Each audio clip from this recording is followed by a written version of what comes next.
Hi folks, I am Alan Watt and this is Cutting Through the Matrix. And everything that was, remember, I've said this so many times, very important to understand, everything that was must be destroyed.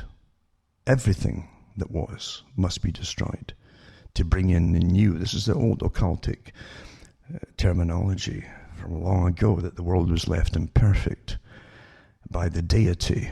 For those who don't know this yet, the deity, right? So the people who are at war with the deity, who you might not understand, the people actually at war with the deity, gave you masonry and so on. And their job is to perfect all that the builder left imperfect.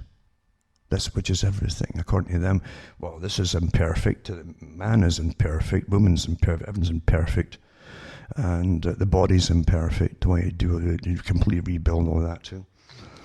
And the symbols are all around you, if you understand what the symbology is. Most folk really don't. They might get the lower meanings, but there's a whole bunch of meanings.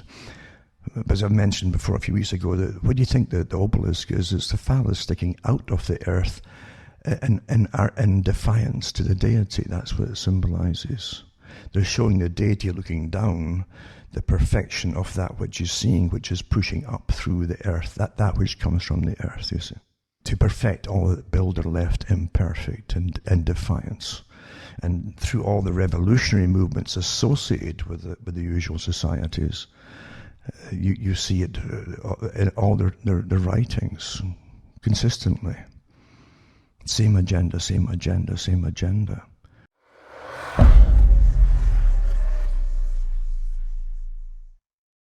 But really, a clique in London, this oddball London system, in the city of London, with its big square mile of banks and all that, really dominated a good part of the world for one period of long time.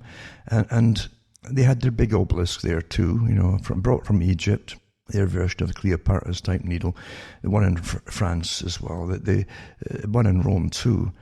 Those who rule the world set them up as a very old form of power. And most folk don't even figure out what they are. They have a hard time figuring out what it is. But that's where the power is. It's a type of phallic symbol which comes out of the earth, and you're born of the earth. A very old, well, how will I put it, system that governs the world. And you get different stories in different nations and histories about the same story, really, of a kind of an Adamic figure who really, his job is to plough the earth, to work for a dominant group above him. And Adam, of course, was from the earth, but yet the phallic symbol is also those who control the earth. And the idea of where you see it on the earth, you don't realize it's meant to come from the earth, going up, pointing upwards, in defiance of the godhood. That's what it is. Well, that's a whole long story, and it's easy to talk through it, but what you're seeing is a very old system, as I say. That controls all nations. All nations are controlled. And all nations have people in it, in every generation, who are susceptible to be bought over and to work for it, and get handsomely paid and rewarded for it. That's the truth of it. And we know some of the organizations. There are quite a few of them. And the most commonly known ones, I've said before, from their own records, is the Council on Foreign Relations for America and Canada. And they have branches across the world too, including Pacific Rim Group. But they all belong to the big parent company, the Royal Institute for International Affairs, that used to be really a secretive society.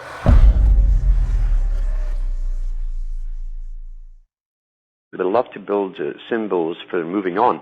If you go through this occult system, when the Rothschilds were given, I call it given, the Bank of England, I think they were brought over, to be honest with you, to take over. Because they were better trained at this new scam. The British government also brought over from Egypt an obelisk. And they paid a lot of money, and they actually encased it in a steel. They made a special shipping compartment that was floated across the sea all the way to London, England, and erected. We find that around the same time, so this is connected to it, by the way, going back to the days of Constantine. In fact, Constantine sent one of his sons to Egypt to get one of those obelisks as well, and he put it in the circus in Rome. And when they were setting up the one for the Rothschilds, for the big banking group, and it's faced by the four major banks, it's surrounded by the four major banks in London. In Rome, they moved the one from the circus and put it in front of the Vatican. And then when New York was being built up to become the new financial power, they brought one over and put it in the Great Park there from Egypt. And of course, in the US also had a new one, and that was Washington's Monument. They loved this symbol that they've used down through the ages. And the Twin Towers, of course, is a symbol of two of them, the male and the female, the Joachim and the Boaz, as they say in Masonry, the male and the female, the fire and the water.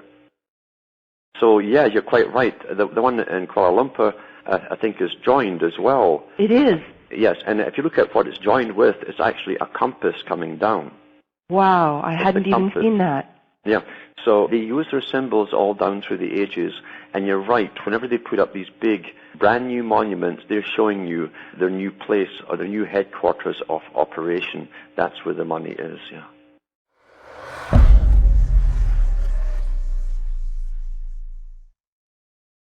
It's interesting that when they go to Mecca, they used to do two trips, one to the Kaaba stone, and after that they all went to, up until 2 years ago, by the way, in Saudi Arabia, they then picked up stones and they stoned an Egyptian obelisk that was called the Great Satan.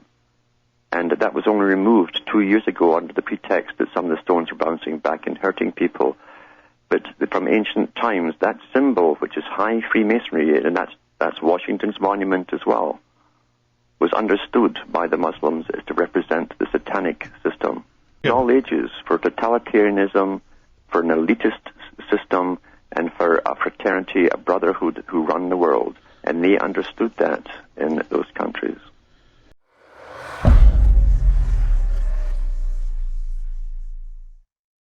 From myself, Alan Watt, it's good night, and may your God or your gods go with you.